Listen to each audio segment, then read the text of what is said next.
What's going on, guys? Welcome back to another video of the training tutorial.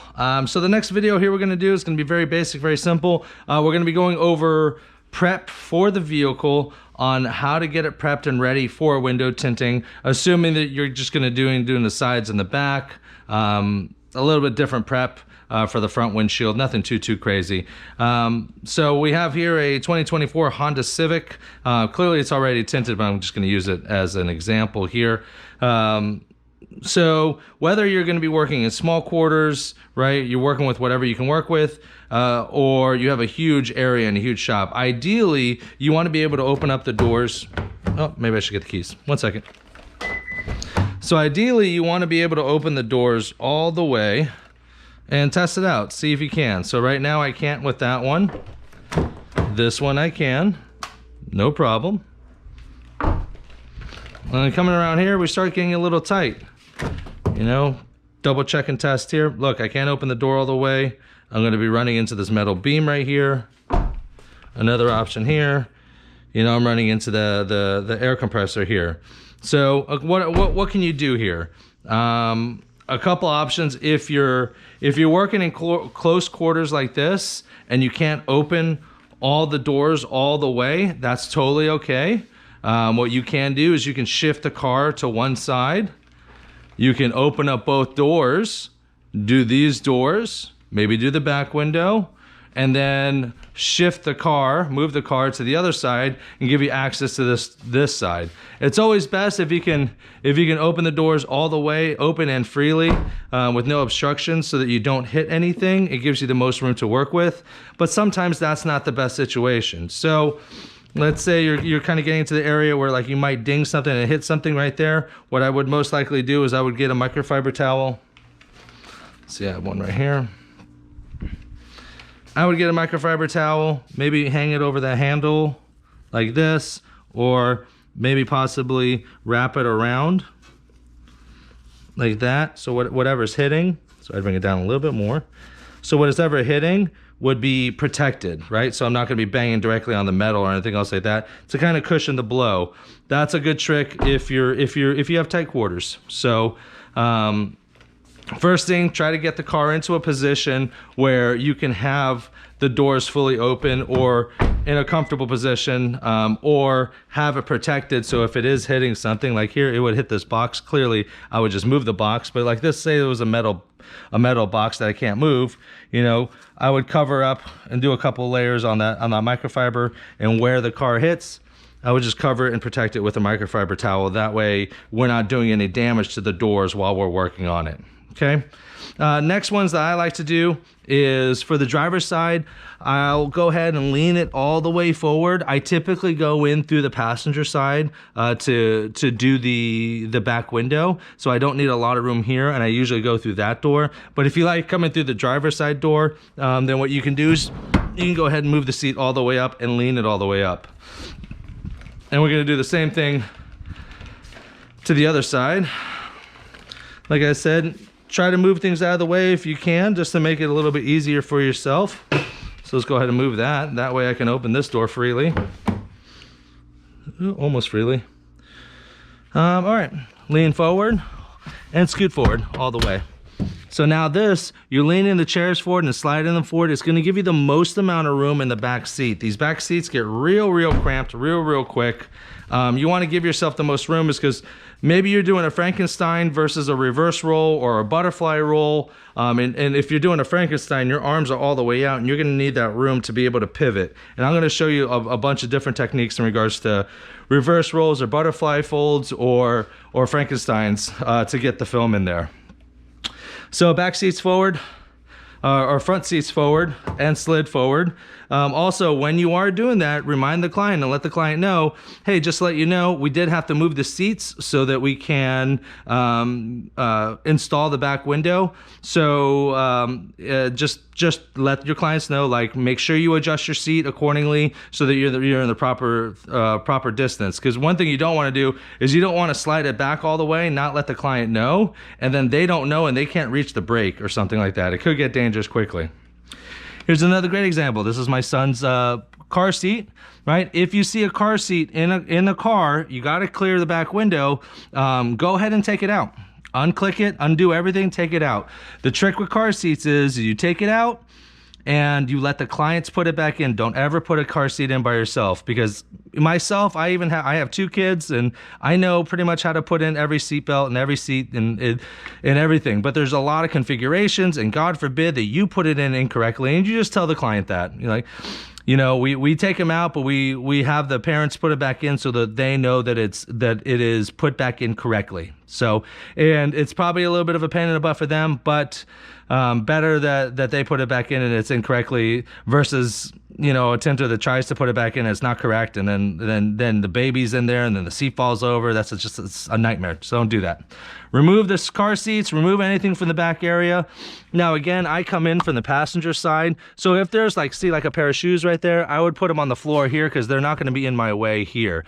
If you have an overabundance of things in the car, you can put them in the trunk if you'd like, or you can put them on a desk or something like that, a workbench near you or something like that. Just make sure to remember to put the stuff back in.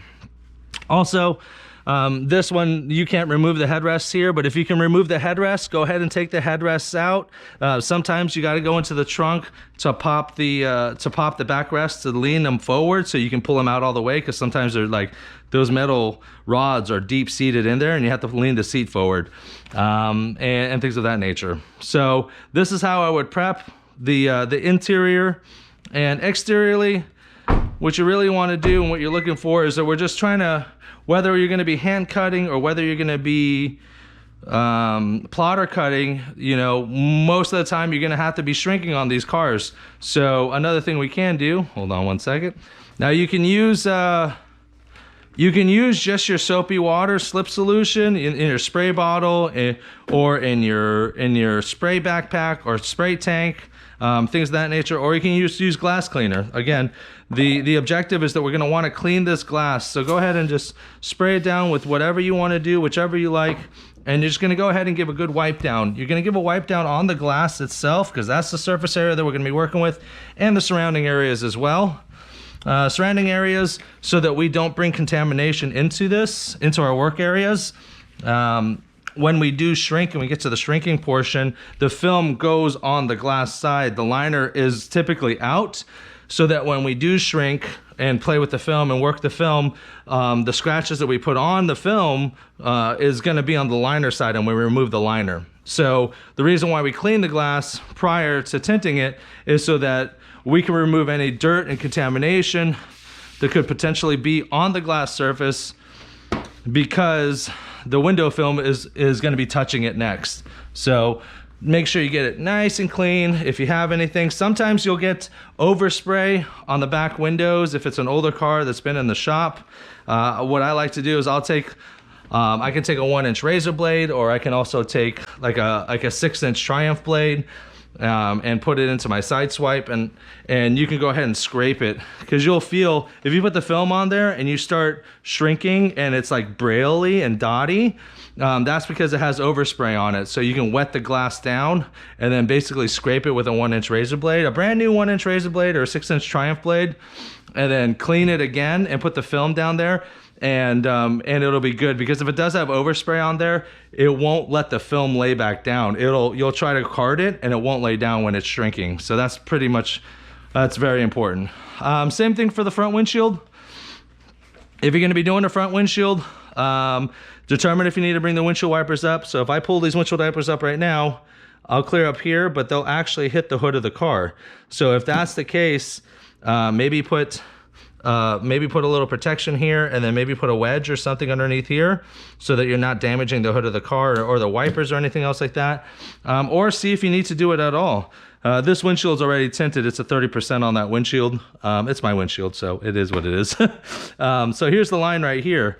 And if I'm looking over here, here's the bottom of the windshield as well. So realistically, I don't even need to move these windshield wipers if I was going to be doing this windshield, because I have enough clearance below that line.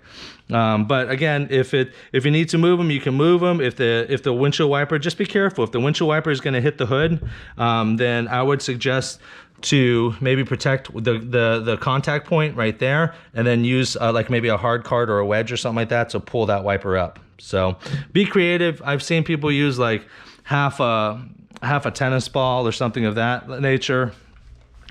So that's prepping the outside, prepping the inside.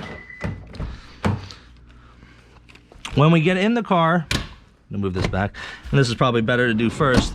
We get in the car and we start the car. So we have to have the auxiliary on, right? Let's see here.